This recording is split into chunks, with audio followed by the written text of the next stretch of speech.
Hi, I'm Hazel Dukes, and you are watching the 85th Annual New York State Convention.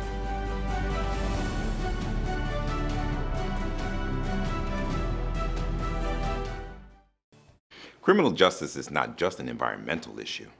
It's a civil rights issue. We all depend on the physical environment and its bounty to support a basic quality of life. And that's why we are proud to announce our latest game changer. Environmental Justice will discuss healthier, cleaner, and safer solutions to our most pressing environmental issues. Please watch. Welcome to the Environmental and Climate Justice segment of today's conference. My name is Mari Da Silva, and I serve as the state chairperson. First of all, I would like to thank Dr. Hazel Dukes for her continuous support and the guidance that she has provided to me since the establishment of this committee, and the support that she has shown to the branch presidents and their ECJ staff. For example, during the summer, she attended a rally sponsored by the Brookhaven branch president and her ECJ chair regarding a landfill issue that is impacting the health of the residents in their community. With that said, I would like to commend all the branch presidents and their ECJ chairs who are working towards the betterment of their residential areas, whether it's creating a community garden, investigating toxic spills, protesting against a marijuana store opening within blocks of a school, or making a park safe for all of its residents. This is just a brief list of the work that is being done by our branches in creating a healthy, clean, and safe environment. In the beginning of the summer, I received a call from Samir Radane. He had been referred to me by Jackie Patterson, the founder of the Environmental and Climate Justice Program for the National Office of the NAACP. He started work as a climate justice advisor at the New York State Energy Research and Development Authority last March. His job was created in response to the New York Climate Leadership and Community Protection Act. Samir previously worked with various NAACP chapters as a climate justice advocate in Washington State. In his presentation, Samir will describe the CLCPA and the crucial opportunities for NAACP members to get involved in public hearings and relevant program development opportunities. Let me introduce Samir.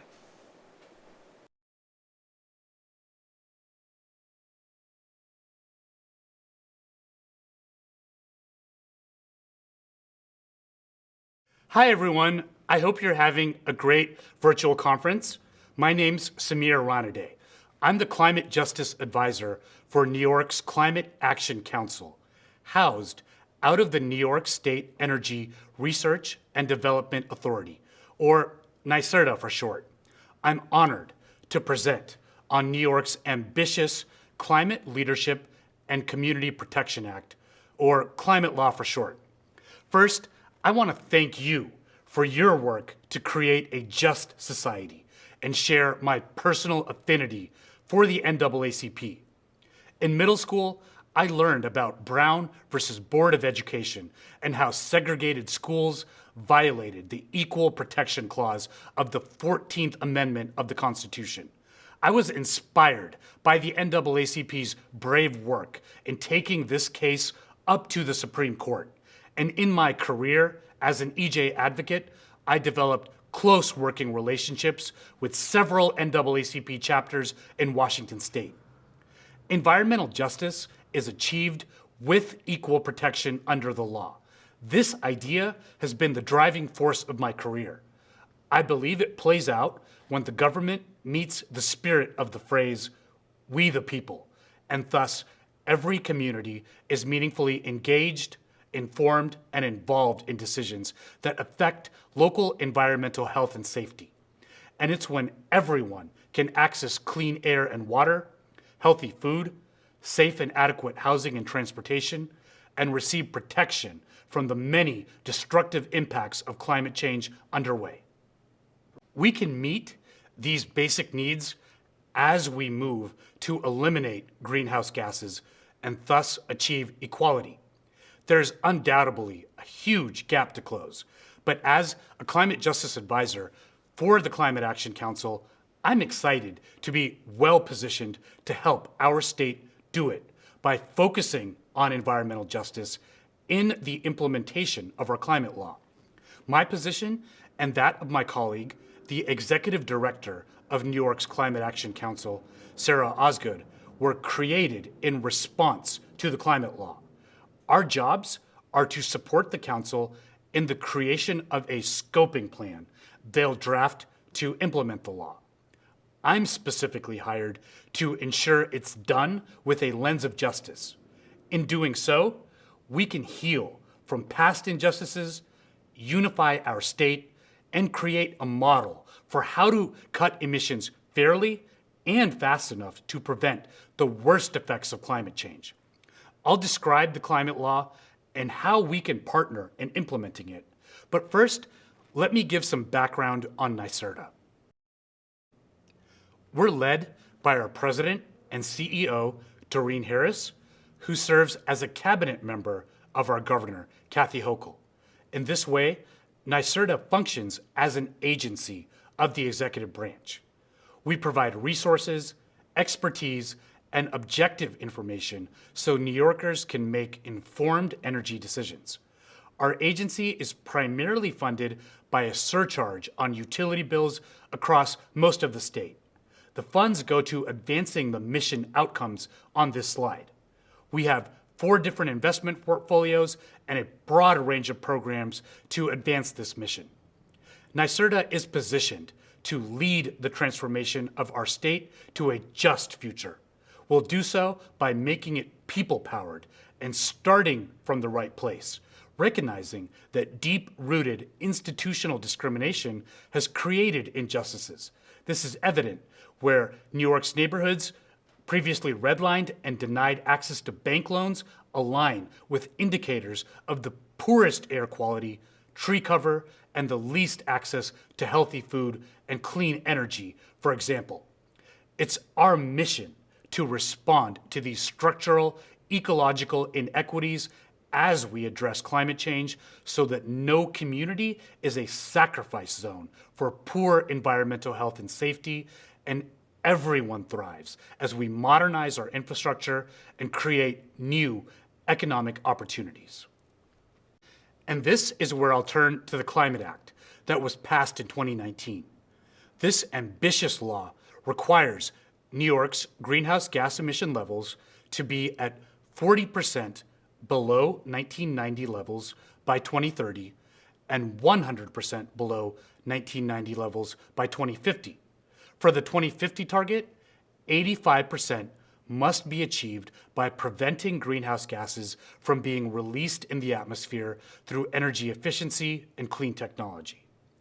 Up to 15% of the 2050 target can be met through removing gases from the atmosphere and keeping them sequestered. Ways to achieve this include forest conservation, regenerative farming, and restoring wetlands. These are the sources of New York's greenhouse gases divided by economic sector. About 70% of New York's greenhouse gas emissions are generated by burning fossil fuels. Replacing these fossil fuels must be achieved through investments in sustainable energy. To keep us on track towards this goal, the climate law requires that by 2030, 70% of New York's electricity must come from renewable energy sources en route to a 100% zero emissions grid by 2040. Here's the progress we are making towards that goal right now. A smart strategy to achieve this is with a diverse energy portfolio. The climate law sets specific targets to build out offshore wind, energy storage capacity, and distributed solar, or what I like to call neighborhood scale solar. There's also a requirement to conserve energy, which can be achieved through upgrading drafty buildings and making manufacturing more efficient. This brings me to an important point. These forthcoming energy investments are exciting opportunities, and to ensure they're done equitably, the climate law requires New York to aim for 40% and no less than 35% of the benefits of investments it makes in clean energy and energy efficiency to occur in disadvantaged communities. The legislature used this term to indicate a structural disadvantage, whereby the quality of services and amenities, physical infrastructure, environmental conditions, and social support systems in some communities are unequal compared to other communities in the state. State entities now have a charge to eliminate these disparities as we tackle climate change. It's important to note the 40% number is the investment floor, not the ceiling. To define what constitutes a disadvantaged community, the climate law established a climate justice working group. They're currently developing a draft definition that's on track to be released by the start of December and will then be open to a 120-day public comment period.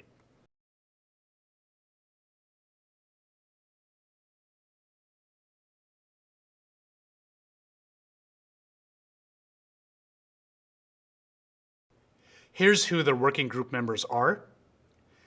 And a huge part of EJ is making our air safe enough for anyone to breathe.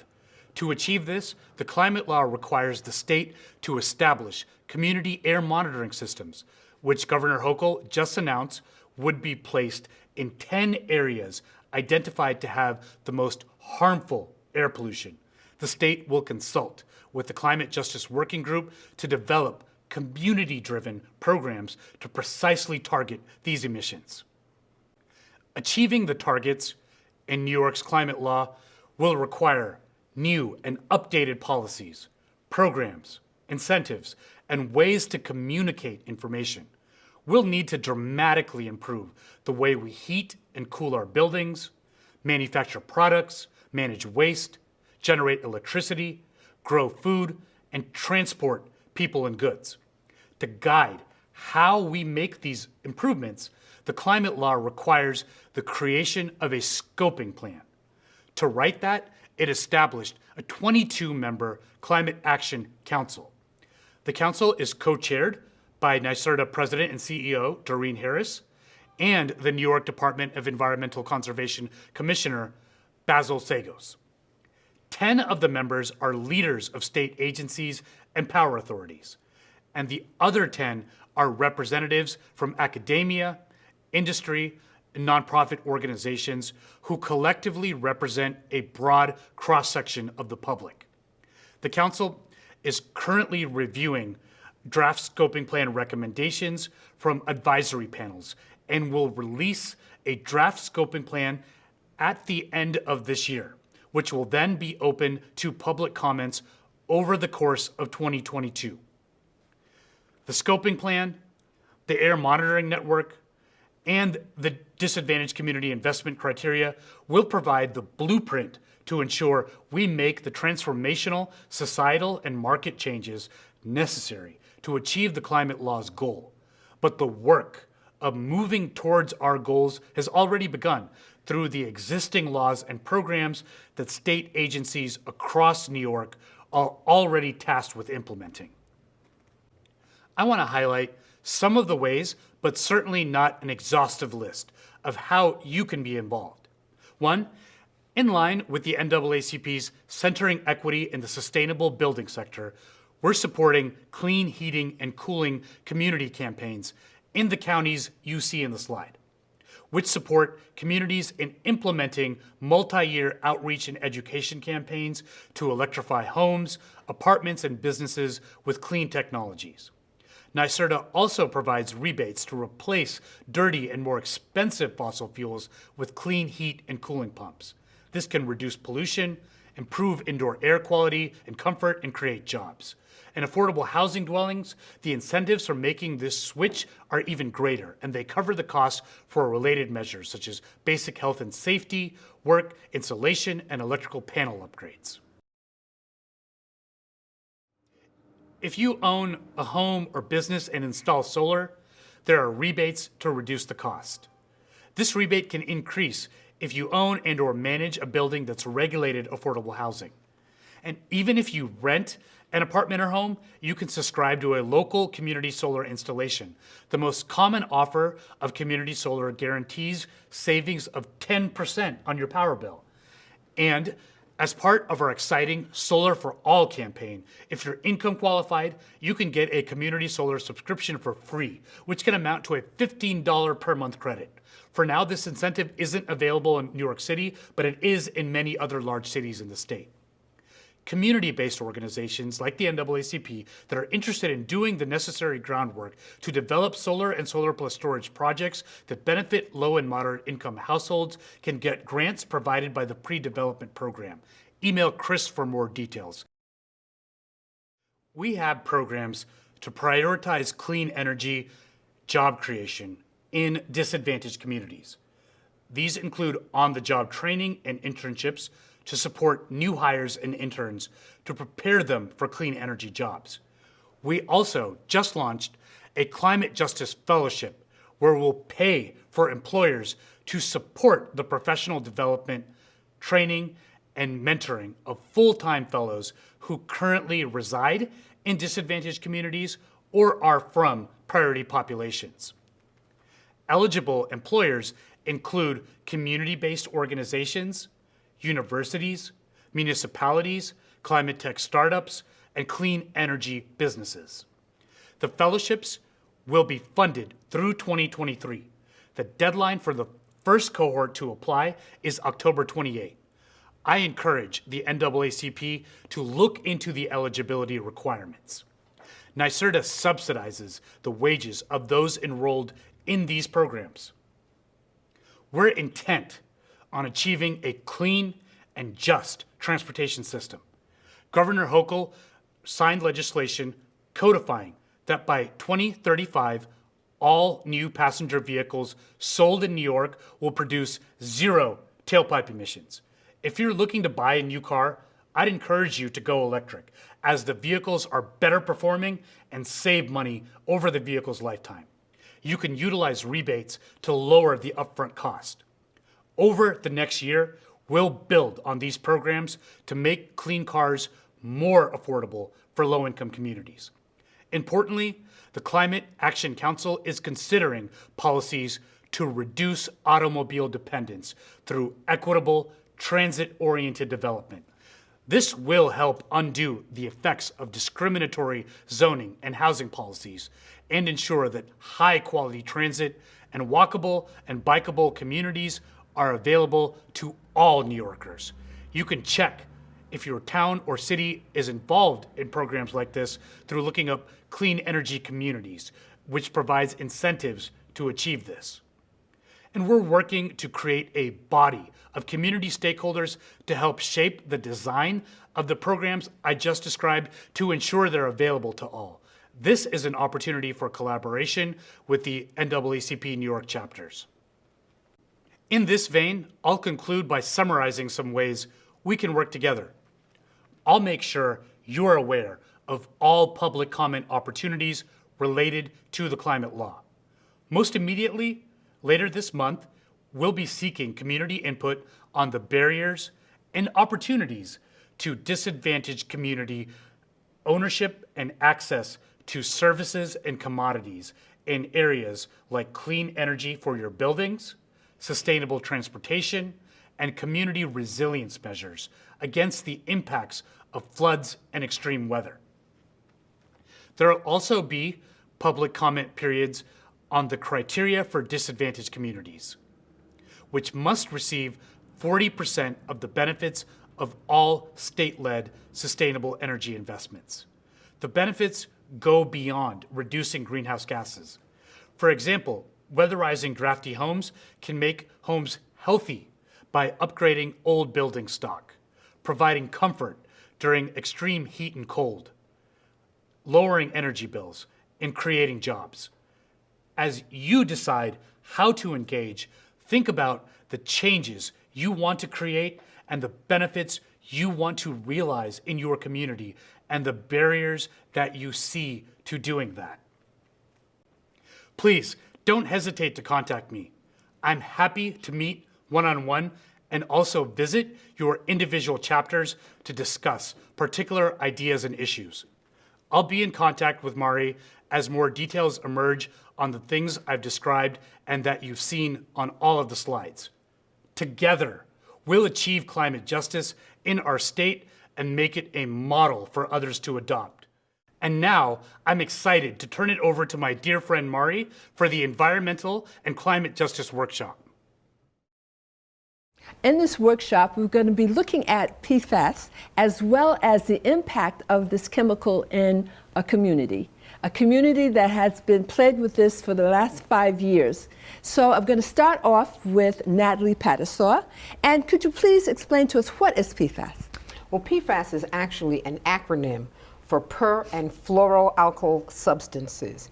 And it's a category of chemicals that there's thousands of them. Some reports say 5,000, some 9,000. But they are, our body can't metabolize them. So you can't eat things that are that have or contain PFAS and then it excretes to the body. It accumulates in the body and it has negative health implications for people. Mm-hmm. For example, what substances? What could you explain what we might be using today and it's in our body? Sure. It's in a broad range of consumer products that range from the clothing that you wear, if it's wrinkle resistant, or if it is water resistant or stain resistant. The chemical that they treat it with is a PFAS in the PFAS category. If you are cooking with nonstick pots and pans, the PFAS chemicals are in that nonstick coating that's in your pots and pans.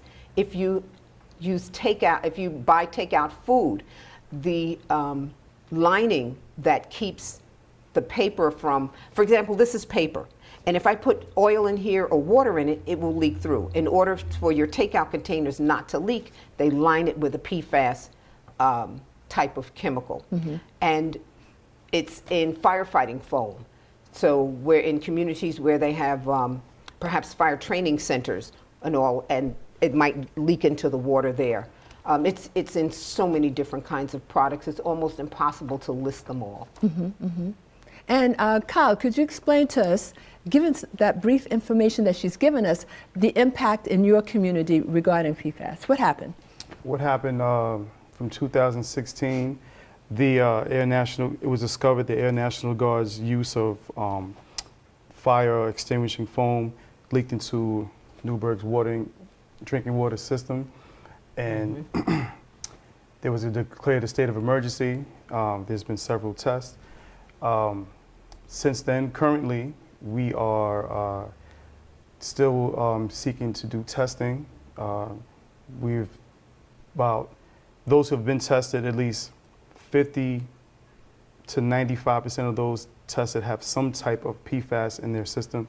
So essentially it means 95% of those tested have PFAS in their system. So we're on a mission to address those needs, those health needs in Newburgh still. So what are some of the problems that a body might experience having PFAS in the system? Well, it causes a number of diseases, and it impacts the liver, and the liver, filters the body, filters a lot of the fluids in the body. The pancreas, your neurological system, so that's how your brain functions. It's particularly harmful for infants and babies and toddlers because their neurological system is forming, and if it doesn't form, then you have a child that has different kinds of perhaps behavioral problems or ability to learn. Mm-hmm. It impacts your immune system. And one of the things that as we're adjusting to our new normal with COVID and masking and sanitizing everything, it reduces your immune system's ability to fight off diseases. So that's critically important right now. And so there are so many different things that it does, and various types of cancers as well. Mm-hmm. So how much of this chemical is harmful? Could you give us an example? All of it is harmful. But- I know. Yeah, an example, the federal standard is 70 parts per trillion, not million, not billion, but trillion. So that's an extremely small amount. If you were to, an example that they often use, if you were to put a few drops of it in an Olympic-sized pool, it would contaminate the pool. The whole pool. So you don't need a lot in order to contaminate the water. And in New York State, the former governor, Cuomo, reduced the acceptable level to 10 parts per trillion. So if you have a trillion drops of water, you can only have 10 drops of this chemical in the water. But scientists and doctors and people who are interested in this issue have done reports, and they say that the body cannot metabolize any of it. We cannot digest these PFAS chemicals, and there are thousands of them that that we're exposed to. So, in Rockland County, could you explain to us what's going on there? Well, yes, in Rockland, we, as I mentioned, the governor changed lowered the allowable amount of this class of chemicals, and so we've discovered that in a number of our wells, because Rockland County only has well water, we don't have water that comes in from the Delaware, Catskill, New York City watershed. Some of our wells have been tested, and they have PFAS contamination in them. Not an awful lot, but we don't want it to continue to accumulate in the water table so that people are getting extremely sick.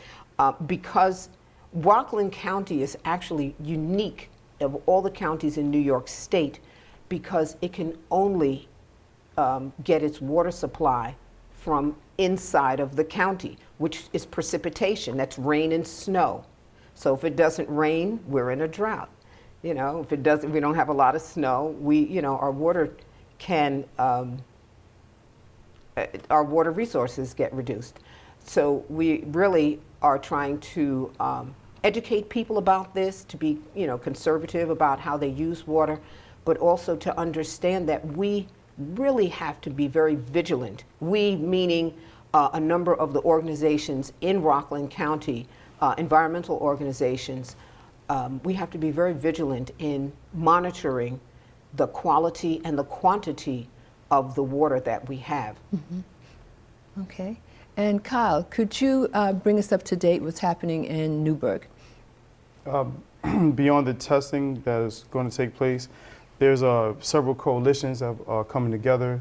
The greater ambition is to organize, to galvanize the public, to inform them what's going on, to educate when the public knows what's going on, when the public understands the results of this new line of testing, which the NAACP, partnering with other groups, is going to ensure that that is public information, or to understand the severity of this issue. After the public is informed of the issue, the results of these tests, we want to go to our local officials and do what makes America great and participate in government action. Where would they go to get tested? Local hospital, Department of Health, or? In Newburgh, St. Luke's, the hospital in Newburgh, is partnering, the state is partnering with St. Luke's on a number of issues. They're partnering to, first, you can go there to be tested. They're also partnering to see the results of, there's been the cancer in one particular, there's been a lot of cancer cases in one particular part of the city. So they're testing from data from 1995 to 2003, and they're trying to see how these rates, based on people who've been around the city that long, drawing their blood and trying to measure what's going on. So I would say in Newburgh there's definitely partnership with this PFAS issue. So around this area, Newburgh, New Windsor, satelliting places, you can go in. Because those in the medical community know that this is a forever chemical. Your body cannot dissolve it. So the more you know, the better off you will be to address those issues you need to address. I would venture to say, if I can add to that, also that this is a test you would have to ask for. This is not a standard test that you doctors would normally look for. So you would need to ask specifically for that. Okay, all right, excellent, excellent. So what you're saying is that you're galvanizing the community, you're educating the community about what's going on in Newburgh as well as in Rockland County. Yes. I know, how do you convince people that some of the things that have been using forever and is dear to them, like the no-stick pans or whatever, that this might be detrimental to them, you know, that kind of possible resistance, you know? That's a great question. And if I had the answer, honestly, I would go and do that, and everybody would throw out their nonstick pots and pans or other kinds of things. But the interesting thing is that there are options that people can have. You can, of course, get other kinds of pots and pans. You can get stainless steel or cast iron or other made of other kinds of substances. You can buy different kinds of clothing. See, the problem is if you don't know, then how do you avoid it? There are certain kinds of filters that you could have, and quite frankly, the water utilities, some of them are making adjustments to how they filter and purify the water. But if you've got the money, you can get a whole house filter with granulated activated charcoal or a reverse osmosis system, but they're costly. So that automatically rules out a lot of people who are low income. You see, the problem is that the companies who have polluted the water are not now, I was going to say they're not accountable. They really aren't.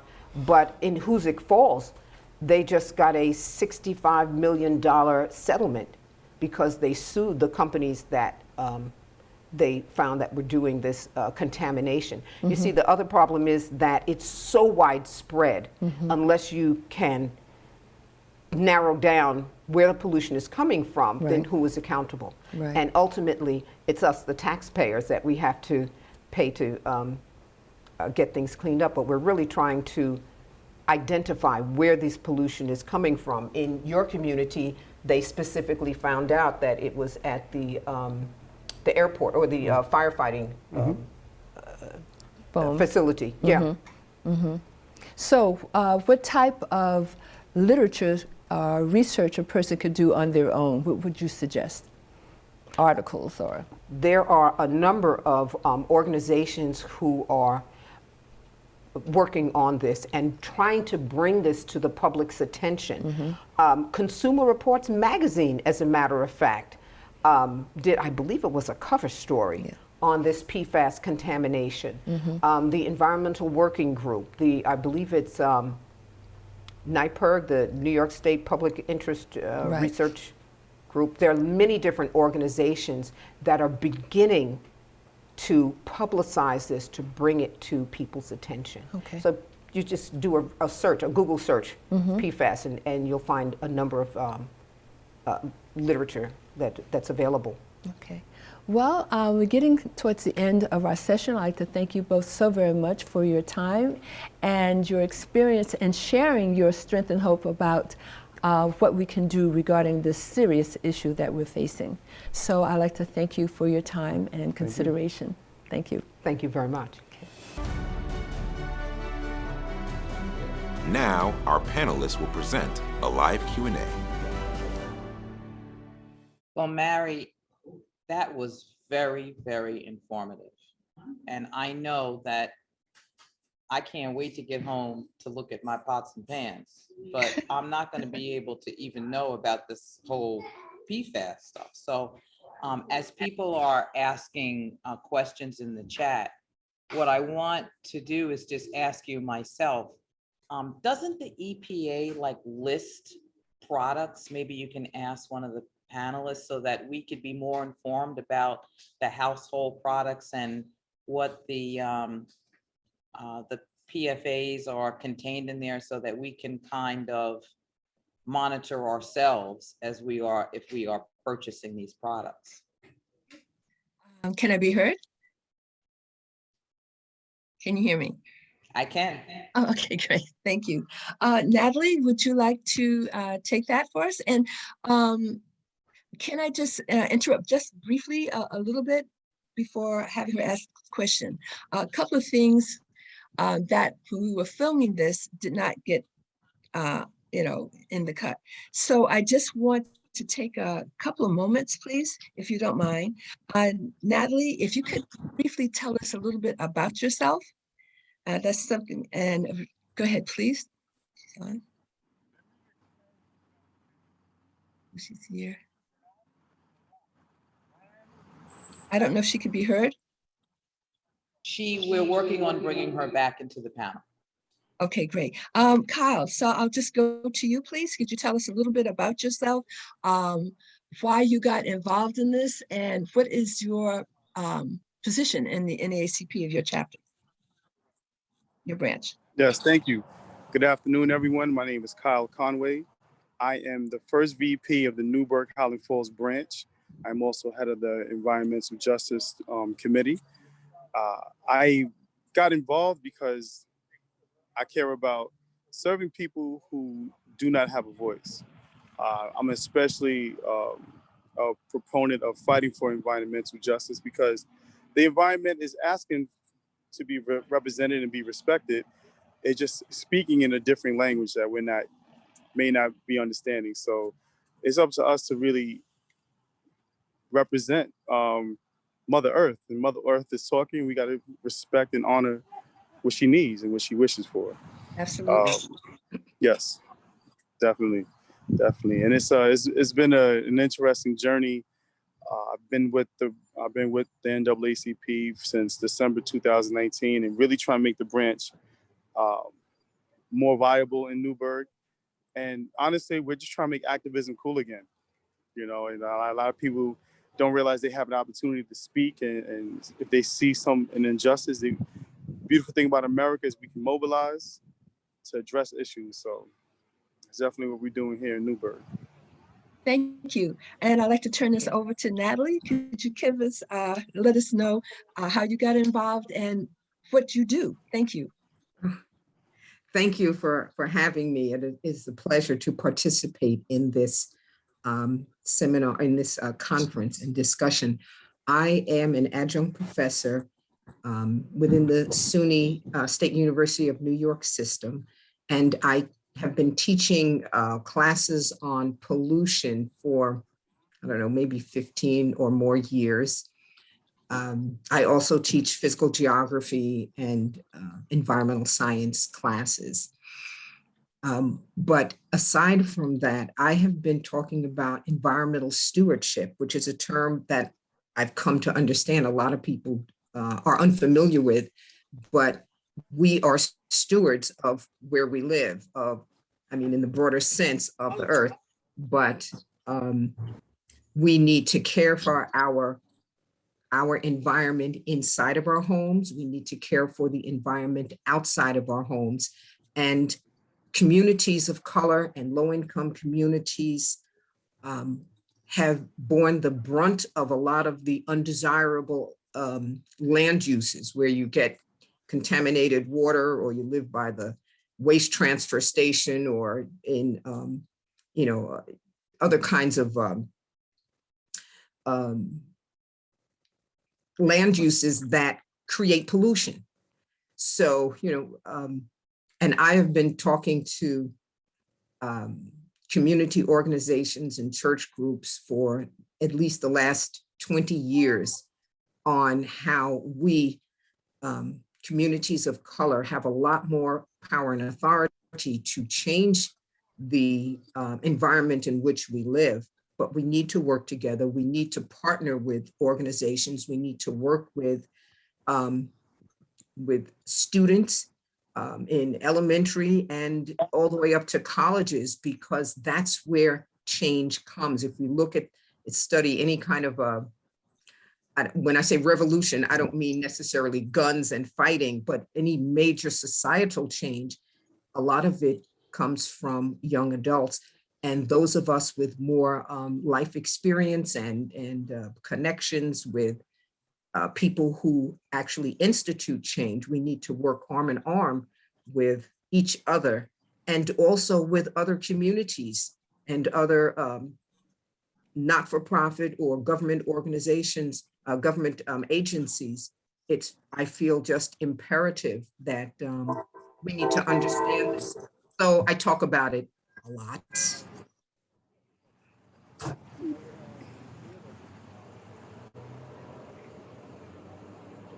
I can't hear you. You're on mute, Mari. Thank you. My apologies. Another topic that we discussed during the filming, I think it's really important that people understand what is PFAS. What does it stand for? PFAS is per and polyfluoroalkyl substances, and there are about 9,000 of them. I think there are only tests for 30 of them, and many of them, so they're just in our community. They are just everywhere. It's ubiquitous. You probably most people have traces of PFAS chemicals in their blood system right now. Okay, all right, thank you. I just want everyone to kind of get a general idea of the panelists and their background. All right, Tracy, I'll turn this back over to you, please. Thank you.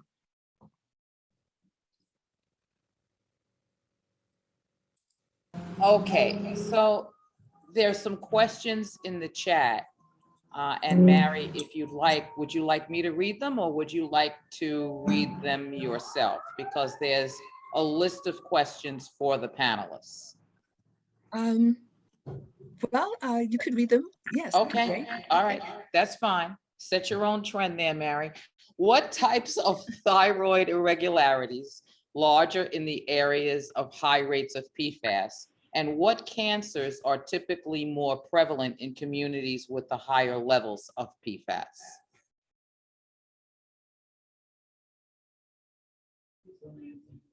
Well, the cancers are, there are many different kinds of cancers, but because the body cannot excrete this, you would think liver and kidney cancers, because that's part of our system of getting the toxins out of the body. The thyroid irregularities, to be honest with you, I am not an expert in that area, so I can't answer that particular aspect of the question. Okay, no problem. So Samir, what are the things that you think as homeowners, the best thing for us to do? Because we do know that there are some things that we could purchase in terms of solar, but they are costly and it's not necessarily available in every area. But are there everyday things that you would recommend for us as homeowners that we can do to conserve energy? Yeah, that's a great question. I do actually think that solar energy, depending on the different financing models and where you live, can actually be an immediately affordable thing. So I would definitely encourage you to go to the NYSERDA website to look up our sun programs.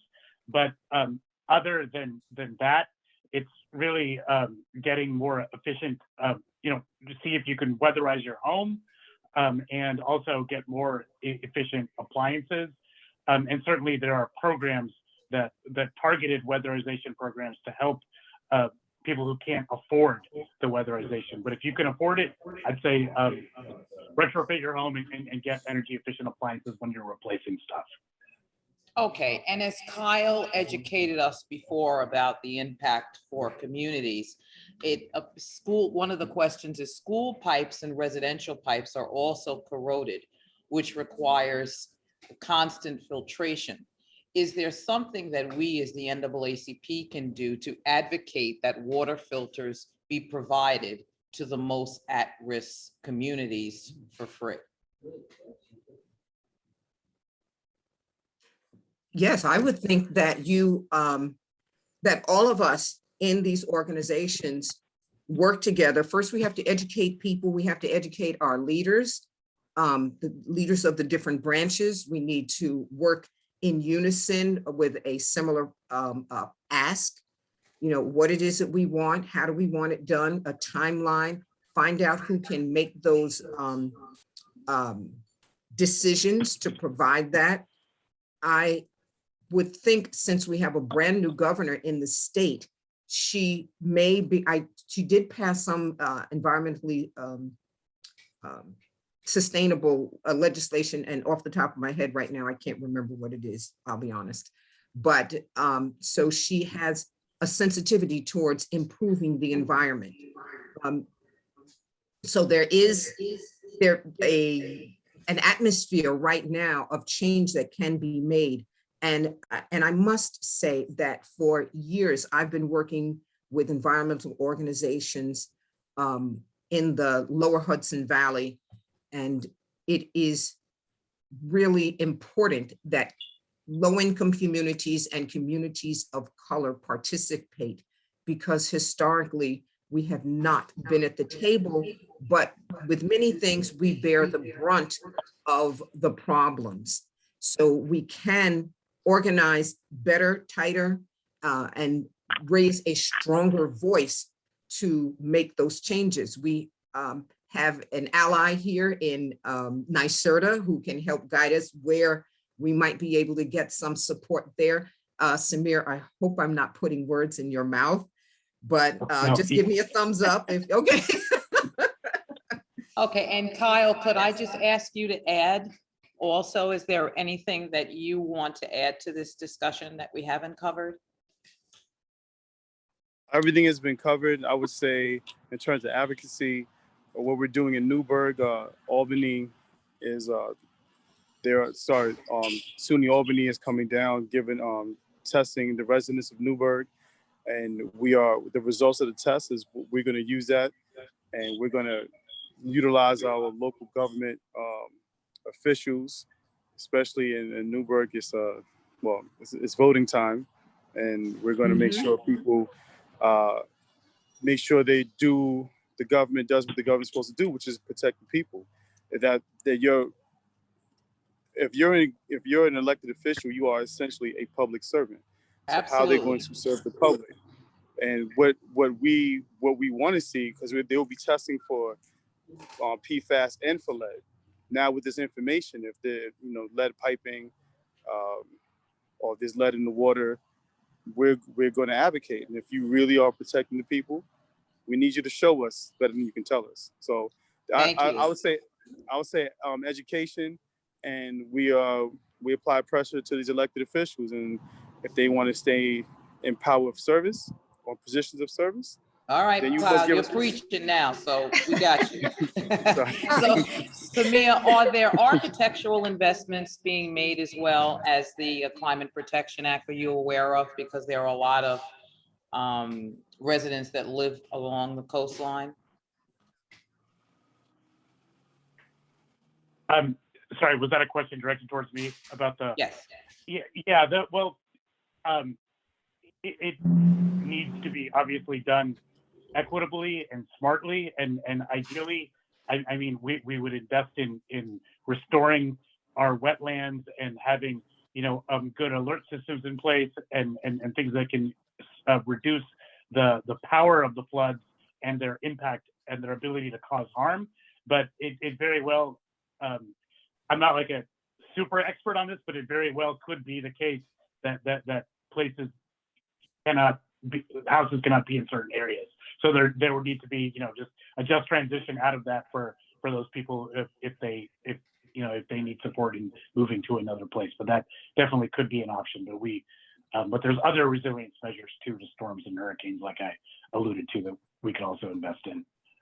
Okay, Like well, I do know that we are out of time, and there are a couple of more questions, both for Samir and for you, Natalie, in reference to PFAS and other things that we could do to be more energy efficient. So as we said before, we're going to save the chat, get those questions to Mary so that she can facilitate the answers that we can get out to the team, okay? Can I All just right, say well, something thank you briefly? very much, Okay, Mary. and that's Thank you okay. for giving me an additional Understood. assignment. You're getting like our president, so you have to be ready when your name is called. So a good role model. thank you very much for this wonderful, informative panel.